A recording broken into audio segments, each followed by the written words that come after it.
We have a lovely selection of Moet Chandon champagne here. Why don't you start by educating us on the label? Absolutely. What to look for in a champagne. So Moet Chandon obviously is the producer. In France we call it the maison that produces the champagne. There was actually a Moet and a Chandon, several Moets in fact. If you also look at the bottom of the label here, we should be able to find the word brut.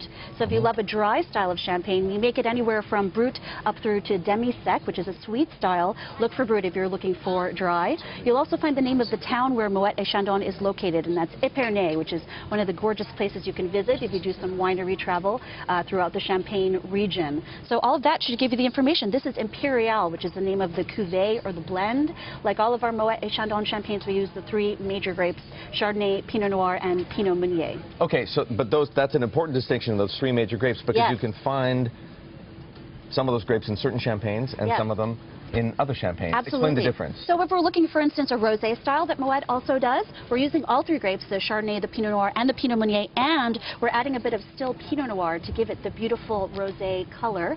There are other styles made. You can make a Blanc de Blanc, as you said, from Chardonnay grapes. Those are the white wine grapes that we use. You can make a Blanc de Noir, which is made from the red wine grapes, Pinot Noir and Pinot Meunier. So you can have sort of a whole wardrobe.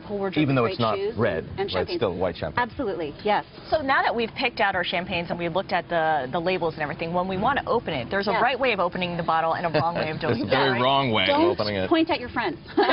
It's the big one. So every bottle of champagne always has this little pull tab here, so we want to remove this foil.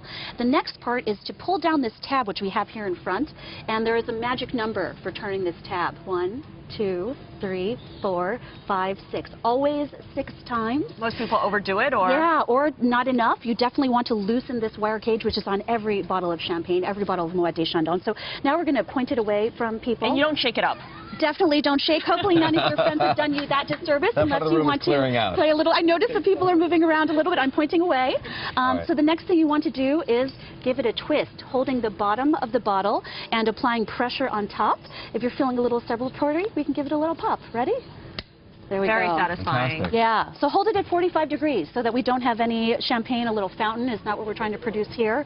And it didn't make loud enough of a noise, though. Erik liked it really loud. I was doing medium level celebratory pop, so you can do it as loudly or as softly as you like. I notice you're not pouring it into champagne flutes. We are not. So this is great Chardonnay, Pinot Noir, and Pinot Meunier fruit. So we want to be able to appreciate not only just the sight and the bubbles, but also the aroma. So we want to swirl it around? Give it a little bit of air. It's been in the bottle for more than 2 years. We age it for you in the cellars at Moet. So we can put our noses in and you get all these wonderful aromas of the patisserie. Now what should you smell? So always in champagne, if it's been aged properly with a great contact with the yeast cells down in those beautiful crayères, the chalk cellars, brioche, toast, croissant, yum, vanilla. It always smells like a little bit of a bakery, and the green fruits, citruses.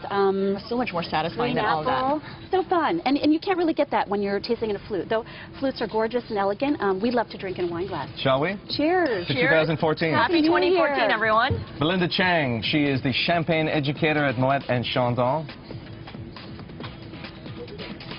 That's lovely.